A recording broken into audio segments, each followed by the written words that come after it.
Good evening दोस्तों। आज हम लोग सीखेंगे रीजनिंग में कैलेंडर।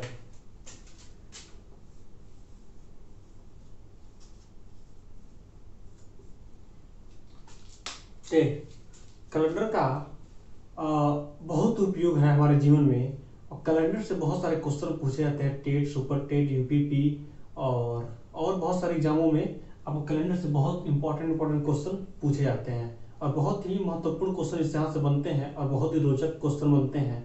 तो आइए आज हम लोग कैलेंडर के बारे में जानेंगे और कैलेंडर से रिलेटेड जैसे क्वेश्चन पूछे जाते हैं उसके बारे में सीखेंगे। तो पहले हम जानेंगे कैलेंडर होता क्या है। तो देखिए, कैलेंडर हमारे जीवन में बहुत उपयोगी है, ये आपको सबको पता है। और कैलेंडर होता क्या है, कैलेंडर से हम दिन, तारीख ये सब चीज निकालते हैं, ठीक है, या हम किसी चीज को आसानी से किसी तारीख को पता कर लेते हैं। तो ये बात तो हो गई कैलेंडर। अब रही बात की कैलेंडर की खोज किसने किया था। तो कैलेंडर की खोज एक रोमन दार्शनिक था। कौन? रोमन दार्शनिक था। वो कौन था? Pope Gregory. अब ये चीज मैं क्यों आपको बता रहा हूँ, अभी बता रहा हूँ। देखिए, एक रोमन दार्शनिक था पोप ग्रेगरी, इन्होंने क्या किया था, कैलेंडर का खोज किया था, ठीक है। तो जो पोप ग्रेगरी थे, ये इन्हीं के नाम पर हम लोग जो भारत में कैलेंडर यूज करते हैं वो ग्रेगोरियन कैलेंडर यूज करते हैं, ठीक है। जो भारत में कैलेंडर यूज होता है वो कौन सा कैलेंडर होता है? ग्रेगोरियन कैलेंडर यूज होता है, जो हम सारे भारतीय यूज करते हैं। और ये प्रकाशन होता है ठाकुर प्रसाद का, बहुत सारी चीज, ये सब चीज। तो अब ये सब चीज हो गया इसका हिस्ट्री, ठीक है। तो आइए, ये क्वेश्चन पूछ लेता है कि हमारे भारत में कौन सा कैलेंडर यूज होता है। तो ग्रेगोरियन। और किसने खोज किया था? Pope Gregory. और कहाँ के थे? रोमन के थे और दार्शनिक थे, ठीक है, उन्हीं के नाम पे ये पड़ गया। तो आइए अब सीखते हैं कि कैलेंडर कितने टाइप के होते हैं और कैसे कैसे क्वेश्चन कैलेंडर पे बनते हैं। तो कैलेंडर हमारा दो तरह का होता है। देखिए, कैलेंडर हमारा दो तरह का होता तो तीन तरह का है, लेकिन हमको दो टाइप का ही पढ़ना है। तीसरी टाइप में भी क्वेश्चन पूछे जाते हैं। चलिए मैं तीसरा टाइप भी आपको बता ही देता हूँ, ठीक है। यहीं पे हम लोग सीख लेते हैं। तो एक होता है हमारा पहला क्या? ऑर्डिनरी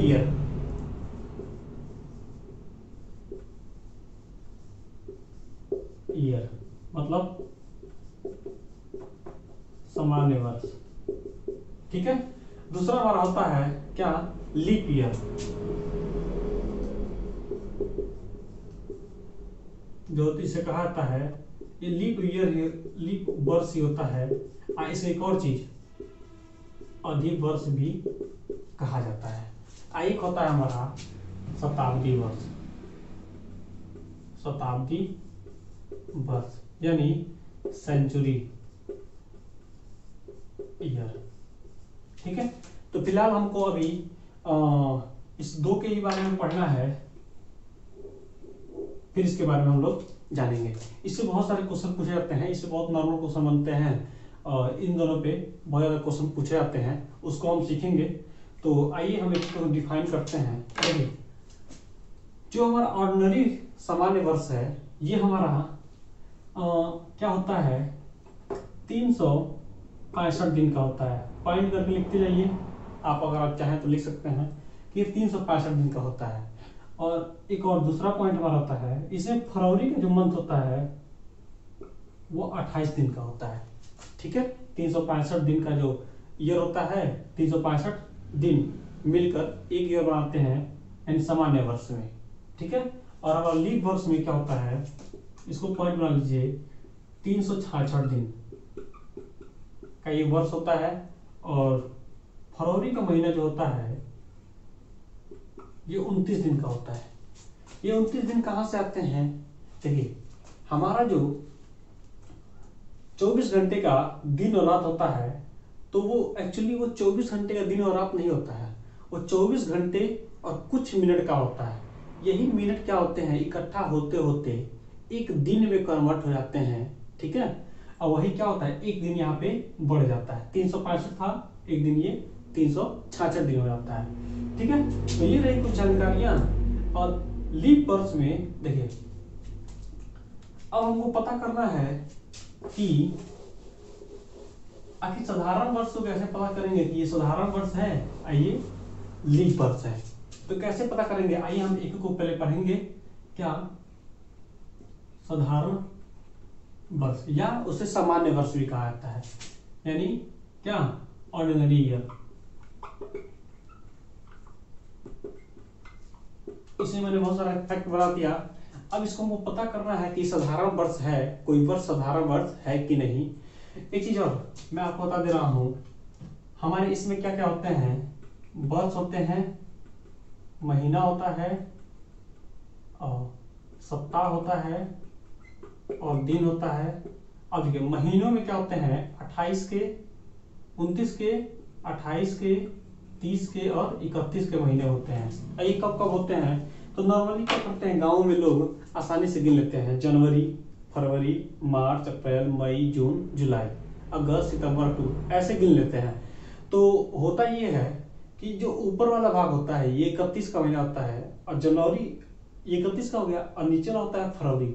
और फरवरी का मतलब ये या तो 28 का होगा या तो 29 होगा। तो 28 कब होगा और 29 कब होगा, अभी मैं बताया। सामान्य वर्ष होगा तो 28 का होगा, और लीप वर्ष होगा तो 29 का होगा। फिर मार्च, 31, ऐसे क्रम चलता रहता है। एक और चीज, जो हमारा जुलाई और अगस्त का महीना होता है वो हमारा 31 का होता है, और वहीं से क्वेश्चन पूछे जाते हैं अक्सर, तो इस चीज का ध्यान रखिएगा। तो देखिए साधारण वर्ष यानी सामान्य वर्ष, साधारण वर्ष या सामान्य वर्ष वही चीज होता है। इसमें क्या होता है, कैसे हम पता करेंगे कि कोई वर्ष साधारण वर्ष है कि लीप वर्ष है, ये हमको कैसे पता करेंगे। देखिए किसी भी वर्ष में, नोट कर लीजिए, किसी भी वर्ष में 4 से भाग देने पर अगर वह पूरी तरह से नहीं कटता है, ठीक है, अगर वह पूरी तरह से नहीं कटता है यानी कुछ शेषफल बचते हैं, तो वो हमारा क्या होगा, साधारण वर्ष होगा। तो चलिए हम एक एग्जाम्पल लेते हैं और चेक करते हैं कि ये क्या साधारण वर्ष है या लीप वर्ष है। तो 2017 एक मैंने एग्जाम्पल लिया, इसमें हम 4 से भाग देंगे तो 4 पचम 20 और 4 5 20 और 70 उतारेंगे, यहाँ पे 4 4 16, 1 बच रहा है ना, यानी शेषफल बच रहा है ना 1। तो ये क्या है, 2017 हमारा क्या है, एक साधारण वर्ष है, ठीक है। अब ऐसे एग्जाम्पल हम लेते हैं और भी। अब मैं अगला एग्जाम्पल लेता हूं 2018। अगर 4 से भाग देंगे, 4 पचे 20, 18 और 4 चौको 16, यहाँ बचेगा 2, शेषफल कुछ बच रहा है ना। तो जहां भी शेषफल बचेगा वो हमारा क्या होगा, साधारण वर्ष होगा, ध्यान रखिएगा। तो ये हमें पता चल गया कि कैसे हम पता करेंगे कि साधारण वर्ष है कि नहीं है। तो 4 से भाग देने से बचेगा तो साधारण वर्ष होगा, ठीक है। तो ये तो बहुत ही अच्छा चीज था जो कि मैं आपको बता दिया। और आपको ये भी बता दिया मैं कि फरवरी का महीना इसमें क्या होता है, 28 दिन का होता है। फरवरी जो होता है 28 डे का होता है, ठीक है। तो ये ध्यान रखिएगा, ये बहुत इंपॉर्टेंट चीज है, ये आगे आपको काम आने वाला है। तो ये हमारे होगा साधारण वर्ष के बारे में जानकारी। अब आइए हम लोग लीप वर्ष के बारे में सीखते हैं कि लीप वर्ष में आखिर क्या क्या होता है, ठीक है। तो चलिए अब देखिए लीप ईयर यानी अधिवर्ष या लीप वर्ष। देखिए 2020 के पहले क्वेश्चन आपका लीप ईयर में पूछता था, जैसे कहता था लीप ईयर या मतलब लीप ईयर ही क्वेश्चन कहता था। लेकिन अब क्या कर रहा है, न्यू पैटर्न क्वेश्चन, बिल्कुल न्यू क्या कर रहा है, वहां पे अधिवर्ष कह दे रहा है। तो अब घबराइएगा नहीं, अधिवर्ष को ही लीप वर्ष या लीप वर्ष को ही अधिवर्ष या लीप ईयर कहते हैं। तो ये लीप वर्ष में मैं बताया था कि इसका जो होता है दिन 366 दिन का होता है। और कैसे होता था ये बताया मैं पीछे। तो ये चीज होता है दिन का, ठीक है। दूसरा बताया था फरवरी का जो महीना होता है 29 दिन का होता है, फरवरी, ठीक है, ये बता दिया मैं। अब हमको पता करना है ये कि कौन सा वर्ष हमारा लीप ईयर है कि साधारण वर्ष है। तो साधारण वर्ष वाला मैंने बता दिया था। अब देखिए लीप ईयर किसी भी वर्ष में 4 से भाग देने पर अगर वह पूरी तरह से कट जाता है, कोई शेषफल नहीं बचता है, तो वो हमारा क्या होगा, लीप वर्ष होगा। चलिए एग्जांपल लेता हूं मैं एक और उसको हम समझते हैं। एग्जांपल में लिया 2020। अगर इसमें मैं 4 से भाग दूं तो ये जगह 4 5 जा 20 कट गया, यहाँ पे 20 उतरेगा तो एक 0 बढ़ेगा, 4 5 जा 20 ये कट जाएगा, यानी कोई शेषफल नहीं बचा। तो 2020 हमारा क्या होगा, लीप ईयर होगा। और इसमें 2020 में जो फरवरी का मंथ होगा वो 29 दिन का होगा। ठीक है, फरवरी का मंथ जो होगा वो क्या होगा, 29 दिन का होगा। तो ये चीज आया ना निकल के, बहुत अच्छा चीज कि हम कैसे साधारण वर्ष और लीप वर्ष पता करेंगे। आइए एक और एग्जांपल लेता हूं मैं 2016 4 से डिवाइड करिए, 4 5 जा 20, 16 था और 0 बढ़ा, 4 4 जा 16 कट गया, यानी हमारा क्या है 2016 भी हमारा क्या है, लीप ईयर है। समझे? तो ये चीज हो गया। अब इसमें भी क्या होगा, जो फरवरी का मंथ होगा ये क्या होगा, 29 दिन का होगा। ध्यान रखिएगा ये चीज। तो ये रहा आपका लीप ईयर और साधारण वर्ष वाला, आपको पता चल गया। तो अब आइए कुछ और नया जानते हैं। अब देखिए ये साधारण वर्ष लीप वर्ष हो गया आपका। अब मैं कुछ और आपको नया चीज बताता हूं। और एक और देखिए पॉइंट इसका ये है, देखिए ये प्रत्येक 4 साल पर लीप वर्ष है, प्रत्येक 4 साल पर 4 साल बाद ये क्या होता है, दोहराने लगते हैं। यानी आप पता भी कर सकते हैं, अगर 2020 हमारा लीप ईयर है, अगर फिर हम पता करें कि लीप ईयर कब आएगा, तो 4 साल बाद इसमें 4 जोड़ लीजिए तो कितना आ जाएगा 2024, फिर इसमें 4 ऐड कर लीजिए तो 2 पॉइंट क्या आ जाएगा 28। ठीक है, 2028। अगर इस पीछे पता करना है तो -4 कर लीजिए तो जाएगा 2016। ये हमारे क्या हो जाएंगे, लीप ईयर हो जाएंगे। तो ये प्रत्येक 4 साल पे क्या होते हैं, पॉइंट करके लिख सकते हैं आप कि प्रत्येक 4 साल पे क्या होते हैं, ये दोहराते हैं, यानी प्रत्येक 4 साल पर क्या होते हैं, लीप वर्ष। एक चीज और रोचक चीज ये है, अगर सोच लीजिए कि कोई किसी व्यक्ति का जन्म फरवरी में 29 तारीख को हुआ होगा और वो वर्ष का होगा, लीप वर्ष होगा, तो सोचिए वो बर्थडे कब मनाएगा, फिर 4 साल बाद, मतलब 4 साल उसको इंतजार करना पड़ेगा, तब वो अपना क्या करेगा, बर्थडे मनाएगा। तो भाई उसका कुछ बचेगा। ठीक है, तो ये चीज है। अब देखिए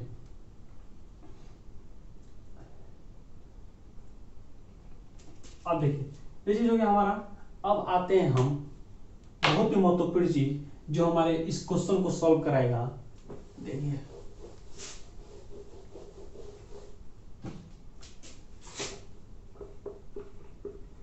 विषम दिन यानी ऑड डेज। ठीक है, क्या होते हैं विषम दिन और ऑड डेज। देखिए किसी भी वर्ष या महीने में, ध्यान से सुनिएगा, किसी वर्ष या महीने में 7 से भाग देने पर जो शेषफल बचता है वही हमारा क्या होता है, ऑड डेज या विषम दिन होता है। ठीक है, तो किसी भी वर्ष या महीने में 7 से भाग देने पर जो शेषफल बचता है, तो देखिए एक हमारा मैं भी कहा था कि क्या लीप वर्ष, ये मैं लिख रहा हूं यहाँ पे विषम दिन और डेज। तो एक मैं तरफ लिख रहा हूं क्या, साधारण वर्ष, एक तरफ लिख रहा हूं क्या, लीप वर्ष। ये हो जाएगा ऑर्डिनरी ईयर, एक हो जाएगा लीप ईयर। ठीक है, तो मैं आपको कैलेंडर में कुछ भी नहीं छोड़ूंगा, बिल्कुल बेसिक से हाई लेवल तक मैं लेके जाऊंगा। हर चीज में आपको कंटेंट उपलब्ध कराऊंगा, आप बिल्कुल बस देखते रहिए। तो साधारण वर्ष हमारा गया। अब देखिए इसमें मैं और डे बताना था, ये होता था 365 डे का होता है, ये होता है 366 डे का। यहाँ फरवरी का मंथ होता है 29 दिन का, और यहाँ फरवरी होता है 28 दिन का। अब देखिए एक और चीज ध्यान दीजिएगा कि मैं यहाँ रख रहा हूँ महीना हम ले क्या 31 का होगा, 30 का होगा, 29 का होगा और 28 का होगा, यही होंगे ना 4 टाइप के महीने। तो देखिए 365 वाले में अगर हम कहें कि साधारण वर्ष है यानी ऑर्डिनरी ईयर है, उसमें विषम दिन कितने होंगे, ठीक है। तो 365 में अगर हम 7 से भाग देंगे, ठीक है, तो 7 से भाग दिए 365 में, यहाँ पे अलग, तो 7 बचे 35, 1 बचा 15, 7 दूना 14, क्या बचा 1 बचा ना। तो इसमें क्या होंगे, 365 वाले में विषम दिनों की संख्या 1 होगी, विषम दिनों की संख्या 1 होगी। अगर फरवरी का महीना, अगर फरवरी के महीने में पूछ ले तो इसमें भी हम 7 से भाग देंगे, ठीक है, इसमें भी हम 7 से भाग देंगे, तो 7 चौको 28 कट जाएगा ना 4 टाइम में, ये नहीं पूरा कट जाएगा ना, कुछ भी शेषफल नहीं बचेगा, तो यहाँ पे 0 बचेगा। तो यहाँ पे 28 महीने वाले जो मतलब 28 दिन वाले जो महीना होगा उसमें विषम दिनों की संख्या कितनी होगी, 0 होगी। तो ये चीज हम यही लिख सकते हैं कि 28 दिन वाला जो महीना होगा उसमें कितना विषम दिन 0। मैं पढ़ा रहा हूँ विषम दिन, ध्यान रखिएगा। और देखिए लीप ईयर में भी 7 से भाग देंगे तो इसमें विषम दिनों की संख्या यानी यहाँ शेषफल 2 बचेगा, तो विषम दिनों की संख्या 2 होती है। आप फरवरी का अगर बात करेंगे तो इसमें भी 7 से भाग देंगे तो यहाँ पे 1 बचेगा विषम दिन, ठीक है। तो 29 वाला भी पता चल गया आपका 1, 28 वाला पता चल गया। अब देखिए टेट और सुपर टेट के एग्जामों में क्या करता है, साधारण मतलब बिल्कुल आसानी से ऐसे ही क्वेश्चन पूछ लेता है कि विषम दिन किसे कहते हैं, और पूछा गया है 2017 का पेपर उठा के देखिए, डायरेक्टली पूछ लेता है क्वेश्चन कि विषम दिन किसे कहते हैं। तो आप बताइएगा किसी मंथ या वर्ष में 7 से भाग देने पर जो शेषफल बचेगा वही हमारा क्या होता है, विषम दिन होता है। तो ये चीज बहुत, इसको एकदम हाई इंपॉर्टेंट, जैसे मोस्ट इंपॉर्टेंट कहा जाता है वैसे हाई इंपॉर्टेंट कर लीजिए, ये जरूर पूछा जाएगा। ये बहुत इंपॉर्टेंट क्वेश्चन है कि विषम दिन किसे कहते हैं, और इसी पे सारा खेल है। अगर इसको आप समझ गए तो आप सारा कैलेंडर खत्म कर देंगे, ठीक है। ये मैं चैलेंज करता हूँ आपको, और ये कंटेंट आपको कहीं यूट्यूब पे नहीं मिलेगा, तो ध्यान से पढ़िए और अच्छे से पढ़िए। तो ये रहा, समझे। अगर इसमें भी मैं 7 से भाग दूं तो 7 चौको 28, 3 बचेगा ना, 28 3 31, तो यहाँ पे 3 शेषफल यानी 3 विषम दिन। वैसे ही 2 28 2 7 चौको 28 2 शेषफल बचेगा यानी 2 विषम दिन। 31 वाले में 3, 30 वाले में 2, 29 वाले में 1 और 28 वाले में 0। 365 वाले में 1 विषम दिन, यहाँ मैं लिख रहा हूँ विषम दिन, ठीक है। और 366 वाले में 2 विषम दिन, इस चीज का ध्यान रखिएगा। और बाकी चीज आपको समझ में आ गया होगा अच्छे से, ठीक है। प्रत्येक 4 साल पे क्या आता है, लीप वर्ष आता है। और ये रहा, अब देखिए और डेट पता चल गया। चलिए कुछ और मैं आपको नया कंटेंट देता हूं, तो इसको आप समझ गए होंगे। देखिए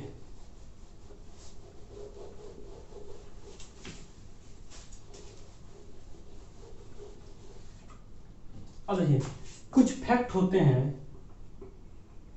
फैक्ट, ठीक है, कुछ फैक्ट होते हैं जो कहीं बदलता नहीं है। जैसे फैक्ट मतलब आप समझिए, जैसे मैं कह दूं कि हमको खाना खाना ही है ना, तो खाना हम लोग खाते ही हैं, बिल्कुल जाहिर सी बात है, नहीं खाएंगे तो जीवित नहीं रहेंगे। वैसे ही किसी न किसी चीज का फैक्ट एकदम कंफर्म, वो मतलब बदलता नहीं। जैसे घड़ी में 5 के बाद आपको पता है कि 6 बजेगा, ऐसा नहीं कि 5 के बाद 4 बजेगा, ऐसा नहीं हो सकता। 5 के बाद 6 बजना है, 6 के बाद 7 बजना है, वैसे ही ये फिक्स होता है। कुछ फैक्ट होते हैं, जैसे मैं कहूँ कि 1 जनवरी को अगर रविवार है तो 31 दिसंबर को क्या होगा, तो ये फैक्ट होता है। अगर 1 जनवरी को अगर रविवार है तो 31 दिसंबर को भी क्या होगा, रविवार ही होगा, ठीक है। 1 जनवरी किसी वर्ष के 1 जनवरी, और किस में, साधारण वर्ष में। तो ये रोचक चीज है, ये फैक्ट है, इसको मैं बताऊंगा आपको।